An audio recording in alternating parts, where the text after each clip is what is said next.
A nuestros increíbles espectadores de Venganza Perfecta, nos encantaría saber desde qué parte del mundo nos acompañan. Háganoslo saber. Ahora, sumerjámonos en la historia de hoy. Capítulo 1. La pesadilla de un padre. Leonardo Eriksson llegó a casa 30 minutos tarde a la fiesta del sexto cumpleaños de su hijo Nathan. Esperando encontrar el caos habitual de risas de niños y caras manchadas de pastel. En cambio, se encontró con una escena que lo atormentaría para siempre y lo transformaría en algo que sus enemigos aprenderían a temer. El salón estaba lleno de la familia de Rosalind, su padre, Carmen Sánchez. Presidiendo como un rey, su hermana, Leticia Sánchez, grabándolo todo en su teléfono con un regocijo malicioso. Pero fue la imagen en el centro de la habitación lo que hizo que la sangre de Leonardo se helara. Su hijo de 6 años, Nathan, arrodillado en el suelo de madera, con lágrimas corriendo por su rostro. Comía pastel de cumpleaños de un cuenco de metal para perros que pertenecía a su pastor alemán, Rex. Las pequeñas manos del niño temblaban mientras intentaba comer sin usar cubiertos. El pastel desmoronándose entre sus dedos.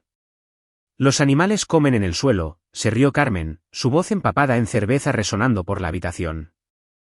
¿Te sienta bien, verdad, chico? Míralo cómo come. Leticia soltó una risita, haciendo zoom con la cámara de su teléfono. Quizás deberíamos comprarle un collar el año que viene. Los otros miembros de la familia, primos, tías y tíos, se reían con ellos, sus rostros torcidos por una diversión cruel. Pero fue la reacción de Rosalind lo que rompió algo fundamental en el pecho de Leonardo. Su esposa durante 8 años estaba de pie, observando con los brazos cruzados, sin reír, pero tampoco deteniéndolo. Peor aún, había algo casi satisfecho en su expresión. Como si esta humillación fuera merecida. Nathan levantó la vista brevemente y vio a su padre en la entrada. La esperanza que brilló en los ojos del niño fue reemplazada inmediatamente por la vergüenza mientras volvía rápidamente a comer del cuenco. «Papá está en casa», gritó Rosalind con una falsa alegría. «Mira, cariño, Nathan está aprendiendo algunos modales.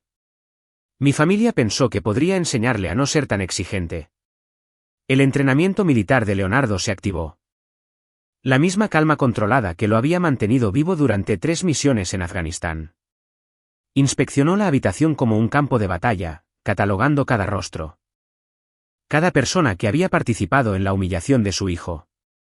La rabia que crecía en su interior era volcánica, pero su expresión permaneció perfectamente neutral.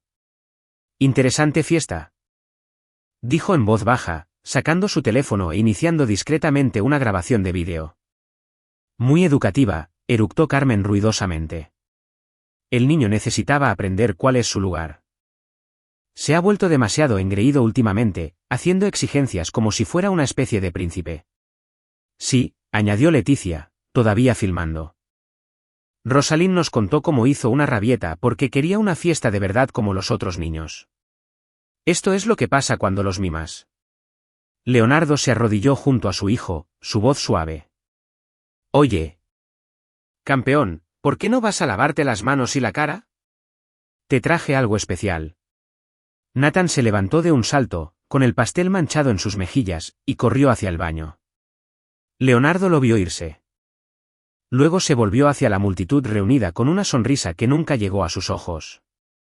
Bueno, esta ha sido toda una celebración. Creo que hemos terminado por hoy. ¿Terminado? Carmen se levantó, tambaleándose ligeramente. Apenas estamos empezando. Además, esta también es la casa de Rosalind, y nosotros somos su familia. Por supuesto, asintió Leonardo amistosamente. Pero tengo algo de trabajo que ponerme al día. Mañana empiezo temprano. Mientras la familia Sánchez recogía sus cosas a regañadientes, Leonardo ayudó a limpiar con una eficiencia mecánica. Pero su mente ya estaba trabajando, catalogando todo lo que había presenciado. Planificando con la misma precisión metódica que lo había convertido en uno de los oficiales de inteligencia más eficaces del ejército. Después de que todos se fueron, encontró a Nathan en su habitación, acurrucado bajo las mantas. «Papá, siento haberlos enfadado», susurró el pequeño. Leonardo se sentó en el borde de la cama. Su corazón se rompía y se endurecía simultáneamente. No hiciste nada malo, hijo. Absolutamente nada. Pero mamá dijo que estaba siendo codicioso, queriendo una fiesta de cumpleaños de verdad. Dijo que necesitaba aprender. ¿Qué tipo de lección pensaba mamá que era esta? La voz de Nathan se hizo aún más pequeña. Dijo que algunos niños no merecen fiestas de verdad. Que debería estar agradecido por cualquier cosa. Leonardo arropó a su hijo, besándole la frente. Duerme un poco. Leonardo se sentó en el despacho de su casa, revisando el vídeo que había grabado. La crueldad casual, la humillación coordinada. La forma en que su propia esposa había orquestado la degradación de su hijo, todo estaba allí en alta definición. Pero mientras estudiaba las imágenes, notó algo más: Santiago Cunningham. El amigo del trabajo de Rosalind, merodeando en el fondo de varias tomas. El hombre que había estado viniendo con más frecuencia últimamente. Siempre cuando Leonardo estaba de viaje por su negocio de consultoría de seguridad. Leonardo abrió su portátil y comenzó a investigar. Usando habilidades perfeccionadas durante años de trabajo en inteligencia militar. Registros telefónicos, redes sociales, extractos de tarjetas de crédito, tenía acceso a todo. Y lo que encontró hizo que la humillación del cumpleaños pareciera un simple calentamiento. Santiago y Rosalind se habían estado reuniendo regularmente durante 8 meses. Recibos de hotel. Cargos de restaurantes, incluso la compra de una joya que Leonardo nunca había visto usar a su esposa. Pero lo más condenatorio fueron los mensajes de texto que recuperó de la copia de seguridad en la nube de Rosalind, conversaciones sobre cómo Nathan era un obstáculo para su relación. Como el niño era mercancía dañada, que estaría mejor en otro lugar. El mensaje final, enviado solo unas horas antes de la fiesta, hizo que la sangre de Leonardo se helara. Asegúrate de que el pequeño mocoso sepa cuál es su lugar hoy. Quizás su padre finalmente vea la carga que es. Leonardo cerró el portátil y caminó hacia su caja fuerte de armas. Sacando una Sig Sauer P226, su arma de servicio de Afganistán. Verificó el mecanismo, cargó un cargador y la dejó sobre su escritorio junto a una botella de bourbon. Durante 3 horas. Se sentó en la oscuridad, luchando con pensamientos que habrían horrorizado al hombre que había sido el día anterior. Al amanecer, había tomado su decisión. El antiguo Leonardo Erickson, el marido amoroso, el padre indulgente. El hombre que creía en las segundas oportunidades, había muerto viendo a su hijo comer pastel de cumpleaños de un cuenco para perros. Lo que emergió de esa oficina fue algo mucho más peligroso. Un hombre sin nada que perder y con todas las habilidades necesarias para asegurar que sus enemigos pagaran por cada momento de la humillación de su hijo. Capítulo 2. La evaluación del soldado. A la mañana siguiente, Leonardo dejó a Nathan en la escuela y se dirigió a su oficina en Ericsson Security Solutions. Su empresa proporcionaba consultoría de seguridad de alto nivel para clientes adinerados, pero era una fachada para servicios más especializados. Del tipo que requería su particular formación en inteligencia militar y operaciones especiales. Su asistente, Jan Kerr, levantó la vista cuando entró. «Llegas temprano hoy». ¿Qué tal la fiesta de Nathan? Educativa, respondió Leonardo, la misma palabra que había usado el día anterior. Jan, necesito que despejes mi agenda para la próxima semana. Diles a nuestros clientes, estoy realizando una evaluación de seguridad integral. ¿Para qué cliente? Proyecto personal. Jan había trabajado para él durante 4 años y sabía que no debía hacer preguntas cuando usaba ese tono. Había visto atisbos del hombre debajo de la fachada del empresario. La fría eficiencia que surgía cuando alguien amenazaba lo que él protegía.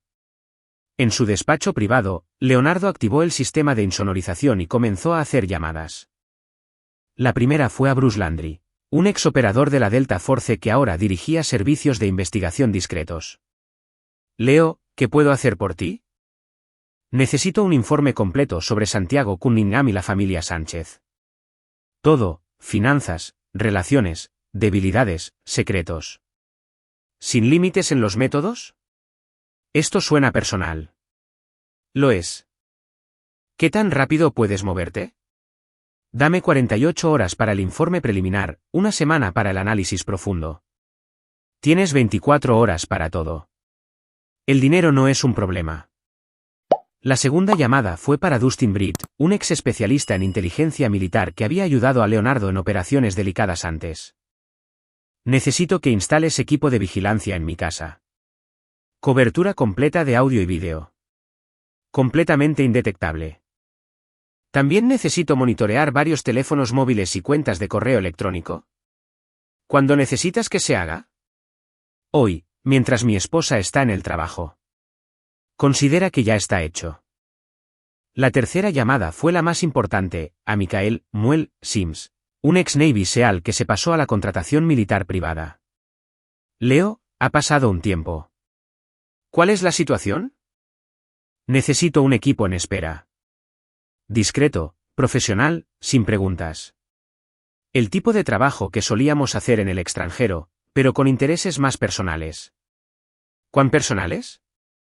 Alguien hirió a mi hijo. Varias personas. La línea quedó en silencio por un momento. Michael tenía hijos propios. ¿Cuáles son los parámetros de la misión? Destrucción psicológica y física total de los objetivos. Sin daño físico permanente inicialmente, pero quiero que queden completamente destrozados. ¿Entendido? ¿Cuándo nos movemos? Te lo haré saber. Pero, Muel, cuando esto sea active, no hay vuelta atrás. Sin piedad, sin perdón, sin límites. Recibido. Estaremos listos. Al mediodía. El equipo de Dustin había instalado equipo de vigilancia de grado militar en toda la casa de Leonardo, cámaras del tamaño de cabezas de alfiler. Micrófonos que podían detectar susurros a 15 metros de distancia e interceptores de red que capturarían cada comunicación digital. Leonardo regresó a casa para almorzar. Aparentemente para revisar algo que había olvidado. Lo que realmente hizo fue plantar dispositivos adicionales en el coche de Rosalind, en su bolso y en su joyero. Si ella estornudaba, él lo sabría. Esa noche, interpretó perfectamente el papel de marido preocupado. ¿Qué tal tu día, cariño?, preguntó mientras Rosalind preparaba la cena. Bien, estresante, respondió ella. Creo que la fiesta de ayer fue demasiado para Nathan.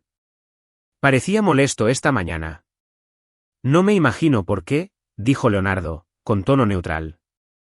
Fue ciertamente memorable. Mi familia solo intentaba enseñarle algo de humildad. Últimamente se ha estado malcriando. Leonardo bebió un sorbo de su vino, observando a su esposa moverse por la cocina. 8 años de matrimonio, y solo ahora la estaba viendo con claridad. ¿Cómo va el trabajo? ¿Sigues pasando mucho tiempo en ese proyecto de Santiago? La mano de Rosalind se detuvo solo una fracción de segundo mientras cortaba verduras. Me mantiene ocupada. ¿Es exigente? Estoy seguro de que lo es. Esa noche, después de que Rosalind se durmiera, Leonardo revisó las grabaciones de vigilancia del día en su portátil. Su esposa había hecho 17 llamadas telefónicas a Santiago, incluida una conversación explícita sobre reunirse con él al día siguiente mientras Nathan estuviera en la escuela y Leonardo supuestamente fuera de la ciudad por negocios. Pero fue la conversación final del día la que selló el destino de Rosalind. Había llamado a su hermana Leticia, y su discusión tomó la decisión por Leonardo. Lo del cumpleaños fue perfecto, había dicho Rosalind. ¿Viste lo destrozado que parecía? Santiago cree que si seguimos presionando, Leo finalmente se dará cuenta de que el niño es más problemático de lo que vale. ¿Cuál es el plan final?, había preguntado Leticia. Santiago tiene contactos en el sistema de acogida. Hay formas de hacer que un niño desaparezca en el sistema. Especialmente si hay dudas sobre la estabilidad del padre. ¿Y Leo?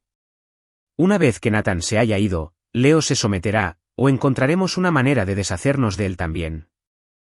Santiago ya ha hecho esto antes. Leonardo había oído suficiente. Cerró el portátil y caminó hacia la habitación de Nathan, deteniéndose en la entrada, observando a su hijo dormir. El niño era todo lo bueno en la vida de Leonardo, inocente, confiado, lleno de potencial. Y estas personas querían destruirlo para su propia conveniencia. Leonardo regresó a su despacho y abrió un canal de comunicación seguro. El mensaje que envió fue breve pero completo: Operación Escudo Dorado activa. Todos los objetivos confirmados. Reglas de enfrentamiento hostiles. Escalada ilimitada autorizada. Las respuestas llegaron en minutos de su equipo. Recibido. Que empiece el juego. Capítulo 3. La red se despliega. El informe preliminar de Bruce Landry llegó 18 horas después, y pintaba un cuadro más oscuro de lo que Leonardo había imaginado. Santiago Cunningham no era solo un adúltero. Era un depredador con un historial que abarcaba 2 décadas. El informe detallaba el patrón de Santiago: apuntar a mujeres casadas con hijos, seducirlas, manipularlas para que alejen a sus hijos de sus padres y luego ayudar a que los niños sean colocados en hogares de acogida a través de su red de trabajadores sociales corruptos. Los niños desaparecían en un sistema donde Santiago y sus asociados tenían fácil acceso a menores vulnerables. 7 familias destruidas, 12 niños desaparecidos en el sistema de acogida. Sus padres desacreditados o eliminados. La red de Santiago incluía jueces de tribunales de familia, trabajadores de servicios de protección infantil e incluso policías que presentaban informes falsos cuando era necesario. Pero la evidencia más condenatoria era financiera. Santiago había estado recibiendo pagos de pedófilos adinerados por el acceso a los niños que ayudaba a robar de sus familias. La humillación del cumpleaños no fue solo crueldad. Era una preparación. Preparando a Nathan para un destino peor que la muerte. Leonardo leyó el informe 2 veces, su entrenamiento militar luchando contra la rabia paternal. Cuando terminó, la rabia había ganado. Inmediatamente convocó una reunión de emergencia con su equipo en un lugar seguro, un almacén abandonado que su empresa utilizaba para ejercicios de entrenamiento.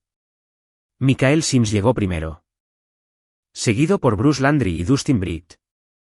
Los 3 hombres habían servido con Leonardo en diversas capacidades y reconocieron la mirada en sus ojos. Caballeros, comenzó Leonardo. Lo que estoy a punto de compartir con ustedes cambia la naturaleza de nuestra operación. Esto ya no es solo sobre venganza. Se trata de prevenir futuras víctimas. Expuso toda la operación de Santiago, la red de corrupción, los niños que habían sido traficados. La habitación se volvió mortalmente silenciosa mientras las implicaciones calaban hondo. Dios santo, murmuró Bruce. ¿Cuántos niños? Al menos 12 confirmados. Probablemente más. Y mi hijo iba a ser el número 13. Michael se tronó los nudillos. ¿Cuál es el plan? Desmantelamiento total de la red. Empezamos con la familia Sánchez. Son los eslabones débiles. Usémoslos para llegar a Santiago y su red. Luego subiremos por la cadena hasta que todos los involucrados estén neutralizados. ¿Neutralizados? ¿Cómo?, preguntó Dustin. Permanentemente, cuando sea necesario. Estas personas han estado protegidas por la corrupción y la intimidación durante años. Se creen intocables. La sonrisa de Leonardo era más fría que el invierno. Están a punto de aprender lo contrario. Esa noche, Leonardo puso en marcha su plan. Le dijo a Rosalind que tenía que viajar a Denver por una emergencia de un cliente, dándole la oportunidad perfecta para reunirse con Santiago. Estaré fuera 3 días, dijo, haciendo una maleta para aparentar. ¿Estarás bien con Nathan? Por supuesto. De hecho, mi padre quería llevarlo a pescar este fin de semana. Para darme algo de tiempo para ponerme al día con el trabajo. Eso suena bien. A Nathan le encanta pasar tiempo con tu familia. La mentira le salía a Rosalind con tanta facilidad que Leonardo casi admiró su habilidad. Casi. Después de despedirse de su hijo con un beso, Leonardo condujo hasta el aeropuerto. Pero nunca subió a su vuelo. En cambio, se reunió con su equipo en una casa de seguridad al otro lado de la ciudad, donde monitorearon cada movimiento de sus objetivos a través de la red de vigilancia. En cuestión de horas, las trampas comenzaron a activarse. Carmen Sánchez recibió una llamada de alguien que afirmaba ser un investigador del IRS, informándole que sus pagos por discapacidad estaban bajo revisión por fraude. La persona que llamaba, en realidad Bruce, usando un modificador de voz, programó una cita para la mañana siguiente en un edificio gubernamental que no existía. Leticia recibió un mensaje de una agencia de modelos diciendo que habían visto sus fotos de Instagram y querían discutir un contrato. La dirección la llevó a un estudio vacío donde cámaras ocultas grabarían su humillación cuando se diera cuenta de que había sido engañada. Pero el evento principal fue la reunión de Santiago con Rosalind en el Hotel Riverside.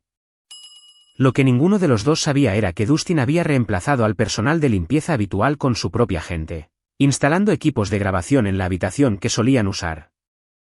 Leonardo observaba la transmisión desde su centro de mando, documentando cada palabra, cada gesto, cada detalle de su traición. Pero no solo estaba reuniendo pruebas. Estaba estudiando su psicología, aprendiendo sus debilidades, preparándose para explotar cada vulnerabilidad. Fase 1 completada. Le dijo a su equipo mientras veían a Santiago y Rosalind planear la retirada de Nathan de la custodia de Leonardo. Mañana, empezaremos a aplicar presión. Quiero que se sientan indefensos, confundidos, aterrorizados. Quiero que entiendan lo que sintió mi hijo comiendo de ese cuenco. ¿Y después de eso?, preguntó Michael. La expresión de Leonardo podría haber helado la sangre. Después de eso, les daremos una dosis de humillación con la que se ahogarán durante años. Y luego nos aseguraremos de que nunca vuelvan a hacerle daño a otro niño. Capítulo 4. Guerra psicológica. La campaña de Leonardo comenzó al amanecer con precisión quirúrgica. Mientras sus objetivos dormían plácidamente, creyéndose a salvo en su red de corrupción, su equipo desmantelaba su mundo pieza por pieza. Carmen Sánchez se despertó y encontró las llantas de su camioneta rajadas y su buzón lleno de documentos de aspecto oficial que afirmaban que debía $47,000 en impuestos atrasados. Los documentos estaban falsificados por expertos, con números de caso que parecerían reales si alguien se molestara en verificarlos. Leticia descubrió que su identidad había sido robada durante la noche. Sus tarjetas de crédito estaban al límite con compras que nunca hizo.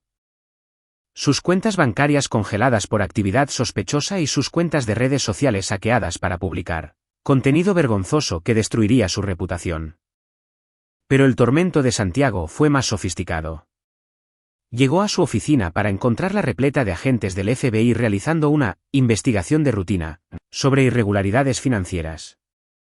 Los agentes eran reales, Bruce había cobrado favores de sus contactos federales, pero no estaban allí por Santiago. Estaban investigando a la empresa de al lado. La confusión duraría horas, durante las cuales los empleados y clientes de Santiago lo verían sudar y entrar en pánico. Leonardo monitoreaba todo desde su centro de mando, ajustando tácticas en tiempo real como un general dirigiendo una batalla. Cada acción estaba diseñada para crear la máxima presión psicológica sin dejar ninguna conexión rastreable hacia él. Fase 2, iniciando, le dijo a Michael a través de una comunicación encriptada. Objetivo: Rosalind en su lugar de trabajo. Rosalind trabajaba como coordinadora en la escuela primaria St. Catherine.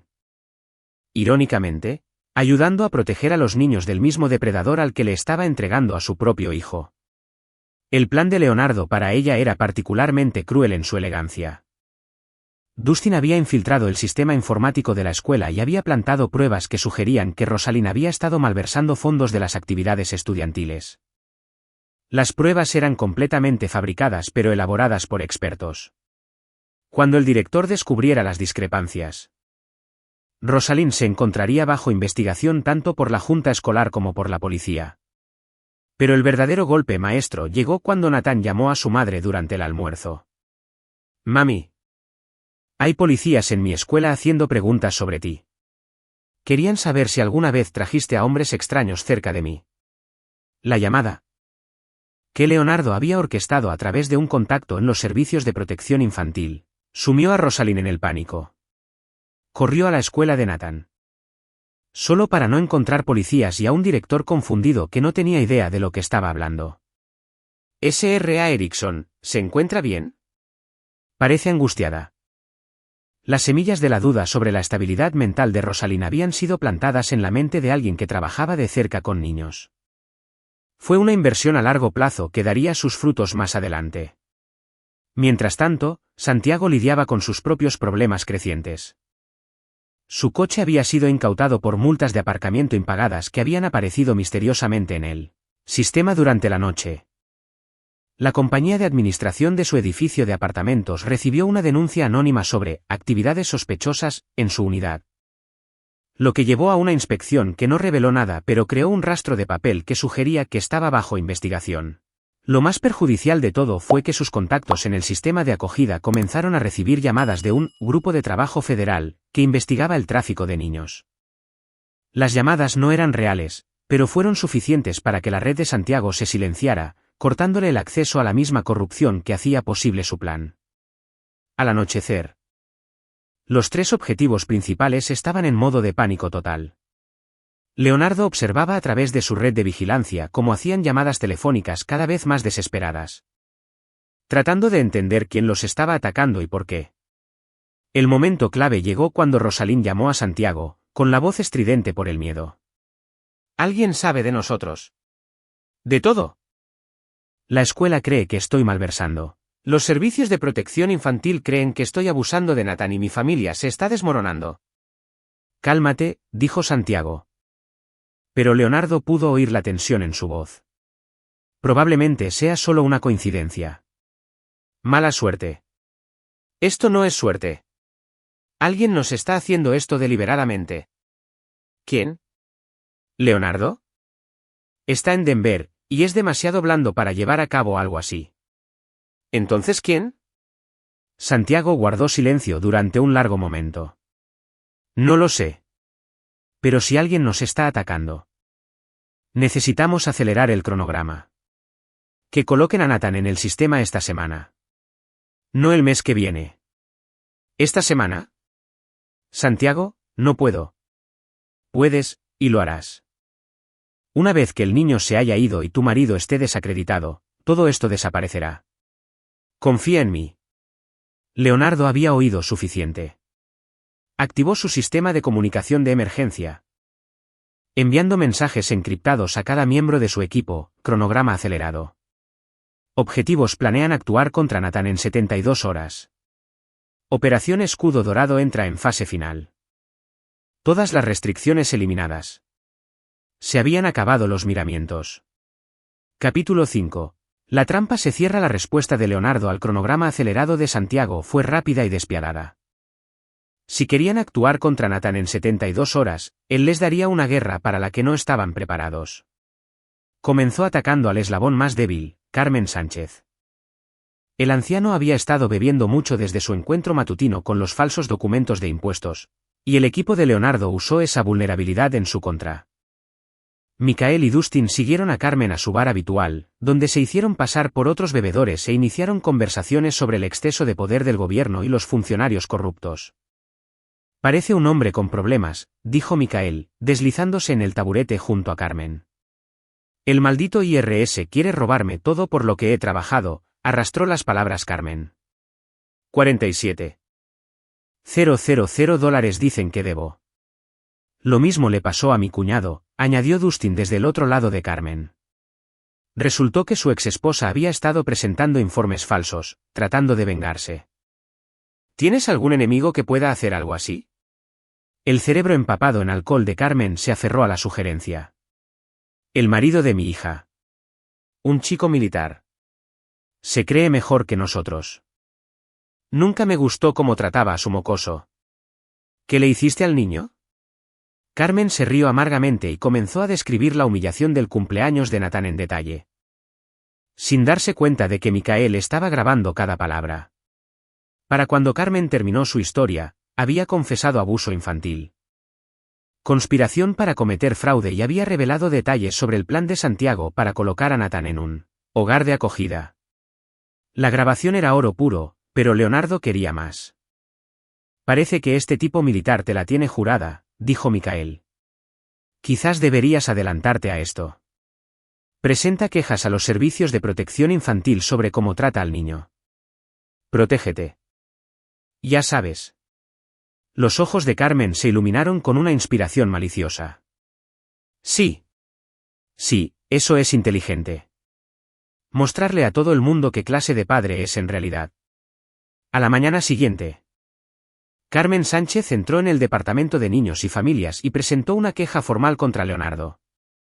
alegando que el hombre estaba abusando psicológicamente de Nathan y que el niño necesitaba ser retirado del hogar. De inmediato. Lo que Carmen no sabía era que la trabajadora social con la que habló, Georgia Sawyer, era en realidad una de las contactos de Bruce que había sido informada de la situación. Ella tomó la declaración de Carmen. Lo grabó todo y luego presentó un informe que desencadenaría una investigación, pero no del tipo que Carmen esperaba. En lugar de investigar a Leonardo, el DCFS abrió un caso para examinar el historial de Carmen con los niños, utilizando la confesión grabada del bar como prueba. En cuestión de horas, Carmen se encontró todavía recuperándose del robo de identidad y la humillación en las redes sociales. Aprovechó la oportunidad cuando una prestigiosa agencia de modelos la llamó, ofreciéndole una sesión de fotos muy bien pagada. La agencia era falsa, dirigida por el equipo de Dustin, pero la oferta era irresistible: $5.000 por un día de trabajo. Más el potencial de campañas publicitarias nacionales. Leticia llegó al estudio, en realidad, un almacén que la compañía de Leonardo usaba para entrenamiento táctico, esperando ser tratada como una estrella. En cambio, se encontró en una recreación de la fiesta de cumpleaños de Nathan. «Bienvenida a tu audición», dijo el falso fotógrafo. «Estamos haciendo un casting para un anuncio sobre la humildad y aprender tu lugar en la sociedad. Necesitamos que demuestres cuán eficazmente puedes retratar la sumisión». La puesta en escena era idéntica a la que le habían hecho a Nathan: un cuenco de metal en el suelo, comida que debía comerse sin cubiertos, cámaras grabando cada momento. Pero a diferencia de Nathan, Leticia tenía una opción. «No voy a comer de un cuenco como un animal», dijo indignada. «Entonces no te pagaremos, y compartiremos el vídeo de tu audición con todas las demás agencias de la ciudad, mostrándoles lo poco profesional que eres». Leticia miró alrededor de la habitación. Viendo el equipo profesional, los contratos que parecían legítimos, el dinero que le habían prometido pagar. Sus tarjetas de crédito estaban al límite, sus cuentas congeladas. Y necesitaba el dinero desesperadamente. Solo por esta vez.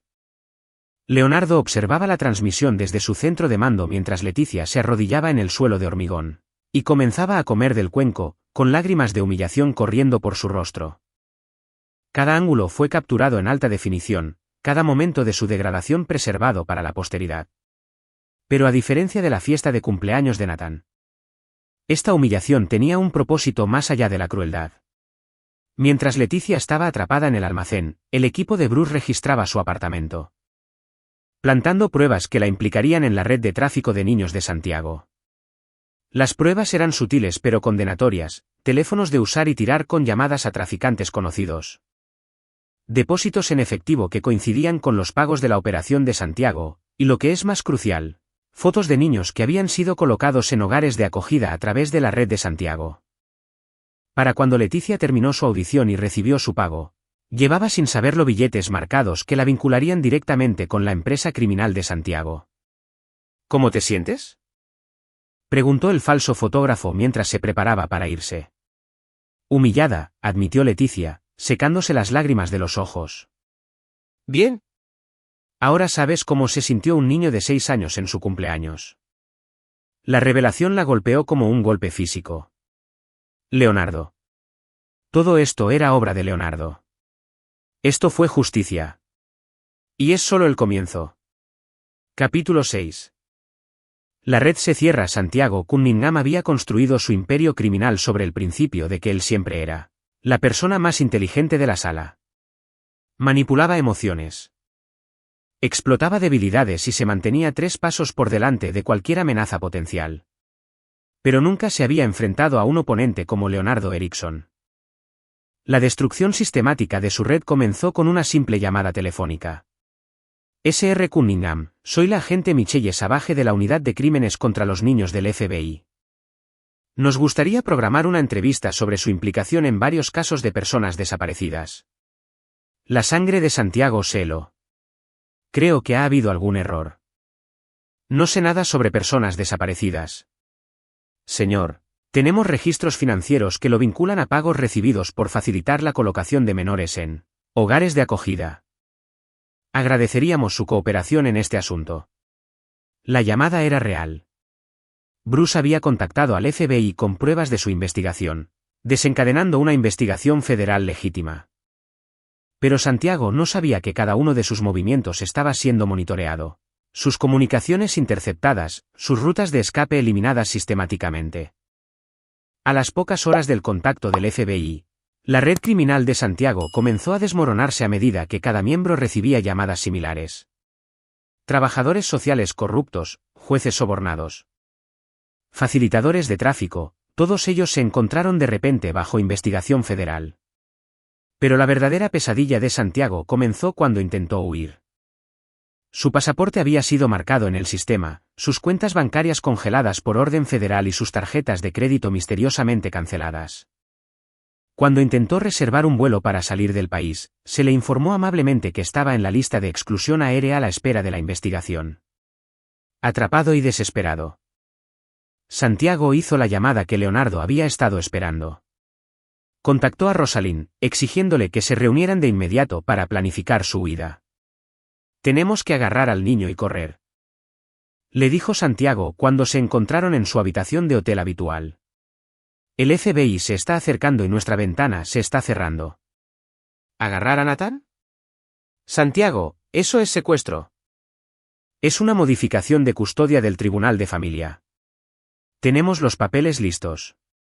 Recuerda, tu padre presentó quejas de abuso contra Leonardo. Y mi contacto en el DCFS acelerará la orden de retirada.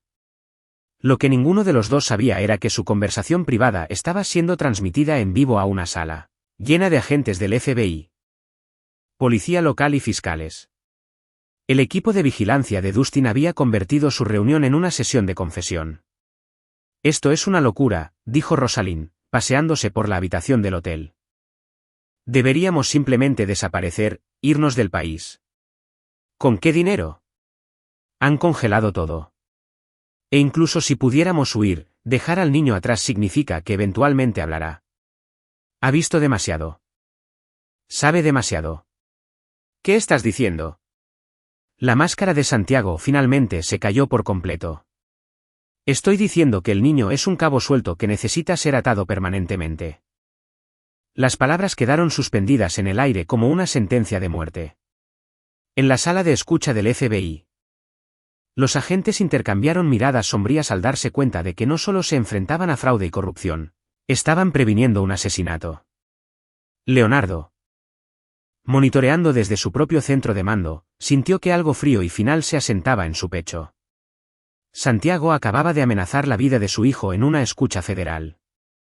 Ya no se trataba solo de quitarse los guantes, los habían incinerado. A todos los equipos, aquí Lyon, habló Leonardo en su sistema de comunicación encriptado, usando su antiguo distintivo de llamada militar. Paquete confirmado como hostil con intención letal hacia el activo principal. Se autoriza la intervención terminal. La respuesta llegó de inmediato de Michael, recibido, Lyon. Intervención terminal autorizada. Moviéndonos para interceptar. Pero Leonardo tenía una última carta que jugar antes de que su equipo se moviera para matar. Llamó directamente al teléfono de Santiago. «Hola, Santiago.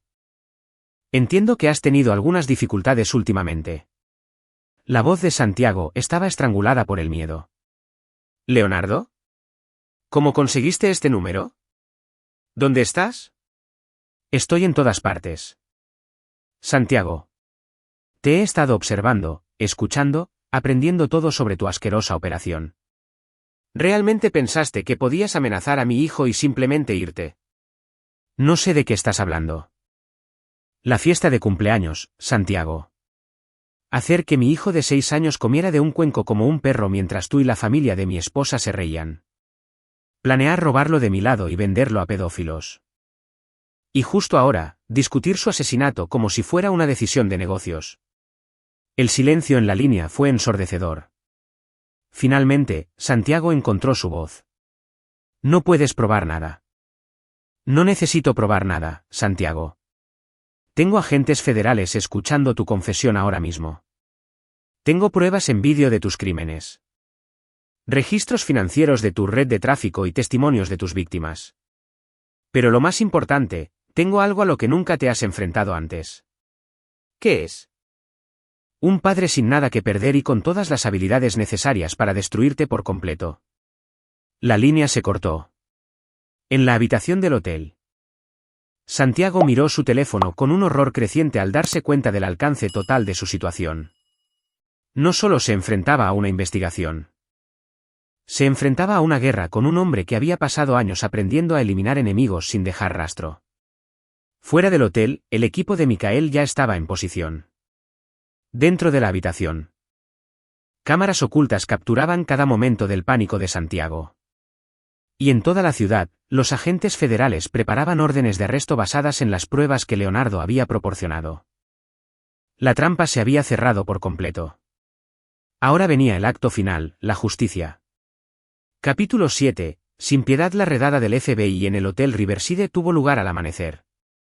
6 horas después de la confesión de Santiago. Agentes federales irrumpieron en el edificio con precisión militar, arrestando a Santiago y a Rosalind antes de que pudieran destruir pruebas o huir. Pero su captura fue solo el movimiento inicial en el juego final de Leonardo. Desde su centro de mando, Leonardo observó los arrestos con fría satisfacción.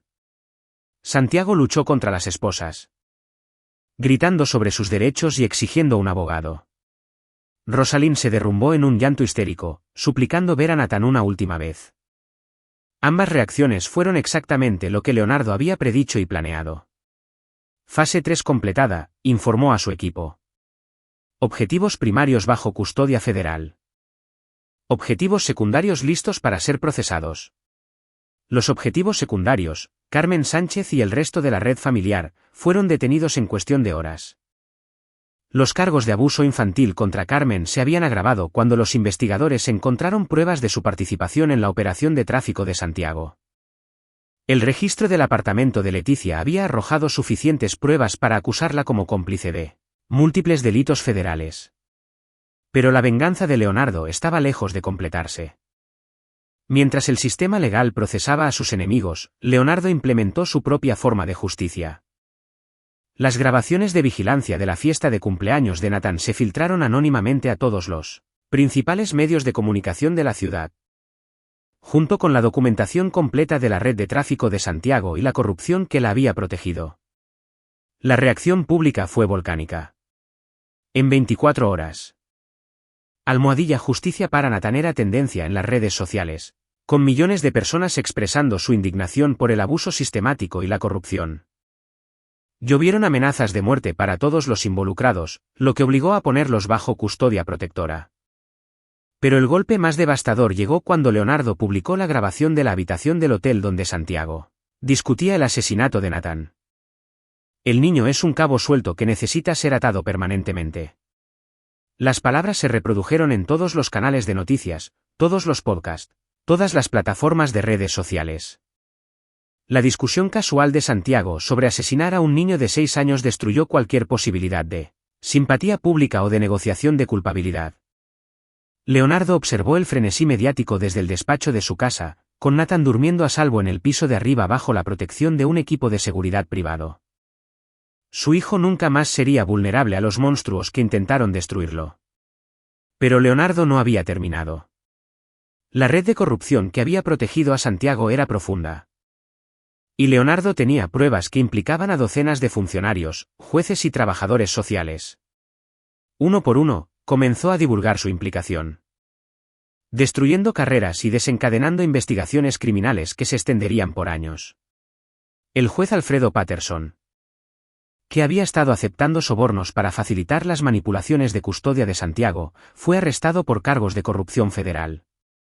El trabajador social Dennis Best, que había estado colocando a niños con familias traficantes aprobadas, fue encontrado muerto en su celda antes de que pudiera testificar. Un aparente suicidio que nadie cuestionó demasiado. El detective Grover Underwood, que había estado encubriendo informes de niños desaparecidos, desapareció por completo. Su cuerpo nunca fue encontrado. Pero sus cuentas bancarias en el extranjero fueron misteriosamente vaciadas y donadas a grupos de defensa de los niños. Cada eliminación fue limpia, profesional y completamente irrastreable hasta Leonardo. Su entrenamiento militar y su experiencia en inteligencia lo convirtieron en un fantasma en el sistema. atacando sin previo aviso y desapareciendo sin dejar rastro. Pero su obra maestra estaba reservada para la propia Rosalind. Capítulo 8. Los juicios finales. El juicio federal de Rosalind se convirtió en una sensación mediática, con Leonardo asistiendo a cada sesión acompañado de Nathan. El niño, que ahora tenía 7 años, había pasado por meses de terapia para lidiar con el trauma de la humillación de su cumpleaños y la revelación de la traición de su madre. Leonardo había preparado cuidadosamente a Nathan para este momento, explicándole en términos apropiados para su edad que algunas personas toman muy malas decisiones y tienen que enfrentar las consecuencias. El niño entendió que su madre había intentado hacerle daño y que su padre se estaba asegurando de que nunca volviera a suceder. El día que Rosalind subió al estrado, Nathan se sentó en la galería con su mejor traje, sosteniendo la mano de su padre con tranquila dignidad. Cuando los ojos de Rosalind encontraron los suyos al otro lado de la sala, se derrumbó por completo. Nathan, cariño, lo siento, sollozó desde el estrado de los testigos. Nunca quise que nada de esto pasara. Te quiero tanto. Nathan miró a su madre con la mirada clara y honesta de la infancia y pronunció palabras que atormentarían a Rosalind por el resto de su vida. Me hiciste comer de un cuenco como un perro en mi cumpleaños.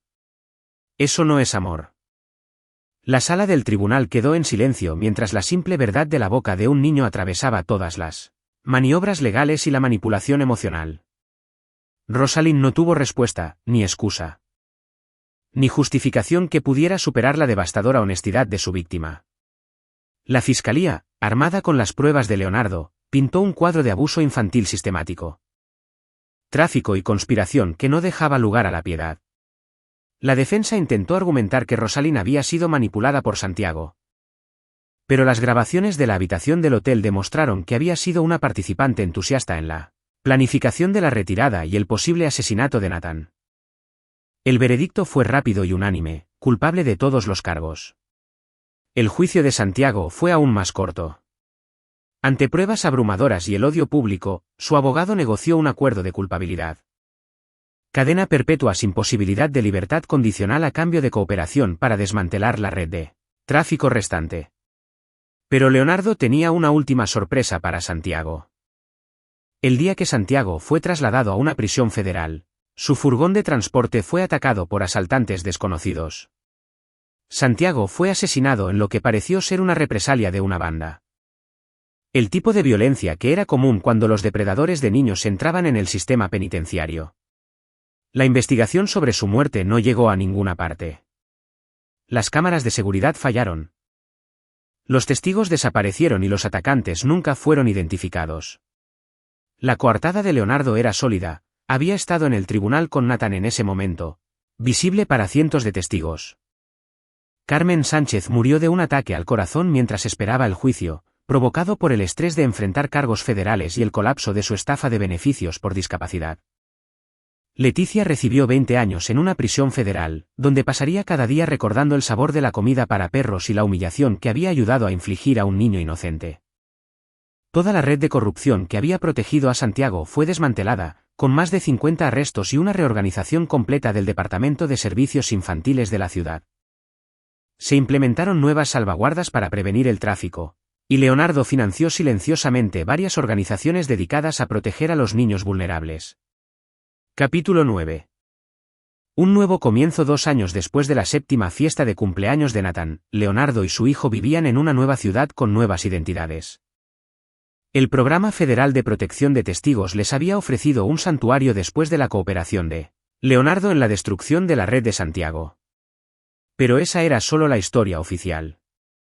La verdad era que Leonardo se había ganado su libertad a través de la eliminación sistemática de todos los que habían amenazado a su hijo. Sus habilidades militares, su experiencia en inteligencia y sus recursos ilimitados lo habían convertido en una fuerza imparable de justicia en un mundo donde el sistema había fallado. Nathan, que ahora tenía 9 años, no recordaba haber comido de un cuenco para perros. La terapia intensiva en un ambiente amoroso le había ayudado a sanar del trauma. Y se había convertido en un niño seguro y feliz que confiaba completamente en su padre. Vivían en una casa cómoda cerca de las montañas. donde Nathan podía andar en bicicleta y jugar con los niños del vecindario sin miedo. Leonardo había establecido un nuevo negocio de consultoría de seguridad, especializado en proteger a las familias de depredadores y de la corrupción. Pero en las noches tranquilas, cuando Nathan dormía y Leonardo se sentaba a solas con sus recuerdos, a veces pensaba en las decisiones que había tomado. El antiguo Leonardo podría haber sentido culpa por las muertes, las vidas destruidas, la venganza sistemática que había orquestado. El nuevo Leonardo solo sentía satisfacción. Cada persona que había participado en la humillación de su hijo había pagado un precio apropiado. Cada miembro de la red de tráfico había sido eliminado o encarcelado. Cada funcionario corrupto que había protegido a los depredadores de niños estaba muerto o enfrentando a la justicia. Lo más importante, Nathan estaba a salvo. No solo físicamente a salvo, sino emocionalmente seguro sabiendo que su padre nunca permitiría que nadie le hiciera daño de nuevo. En el 9º cumpleaños de Nathan, Leonardo le organizó la fiesta que siempre había merecido. 20 niños de la escuela vinieron a celebrar, junto con sus padres y hermanos. Hubo pastel y helado. Juegos y risas, regalos y alegría. Mientras Leonardo veía a su hijo soplar las velas de su pastel de cumpleaños, Nathan pidió un deseo y luego miró a su padre con ojos brillantes. ¿Qué deseaste? ¿Campeón?, preguntó Leonardo. Deseé que siempre fueras mi papá, dijo Nathan simplemente. Y que la gente mala siempre te tuviera miedo. Leonardo sonrió y alborotó el cabello de su hijo. Ambos deseos están garantizados que se harán realidad. Más tarde esa noche, después de que los invitados se hubieran ido a casa y Nathan estuviera dormido, Leonardo recibió un mensaje encriptado en su teléfono seguro. Era de Bruce Landry, que ahora trabajaba con un grupo de trabajo federal dedicado a desmantelar redes de tráfico de niños. Nueva operación necesita tu experiencia. Red internacional, protección de alto nivel, docenas de niños desaparecidos. ¿Interesado? Leonardo miró el mensaje durante un largo momento. Luego echó un vistazo hacia la habitación de Nathan, donde su hijo dormía plácidamente. Había más niños ahí fuera que necesitaban protección. Más depredadores que necesitaban enfrentarse a la justicia, más funcionarios corruptos que se creían intocables. Respondió con una sola palabra: envía detalles. Leonardo Erickson había aprendido la lección más importante de su vida: cuando el sistema falla en proteger a los niños inocentes, a veces se necesita un padre sin nada que perder y todo por lo que luchar para arreglar las cosas. Y él era muy bueno arreglando las cosas. La guerra por la seguridad de los niños nunca terminaba. Pero ahora tenía un soldado que nunca dejaría de luchar. Nunca mostraría piedad a los depredadores y nunca perdonaría a quienes lastimaran a los inocentes. El niño que una vez había comido pastel de cumpleaños de un cuenco para perros ahora dormía a salvo bajo la protección de un hombre que se había convertido en algo mucho más peligroso de lo que sus enemigos habían imaginado: un padre con recursos ilimitados, habilidades especializadas y absolutamente ningún perdón para aquellos que amenazaran a su hijo. Se había hecho justicia. Y sabía mejor que un pastel de cumpleaños. Aquí es donde nuestra historia llega a su fin. Compartan sus pensamientos en la sección de comentarios. Gracias por su tiempo. Si disfrutan de esta historia, por favor, suscríbanse a este canal.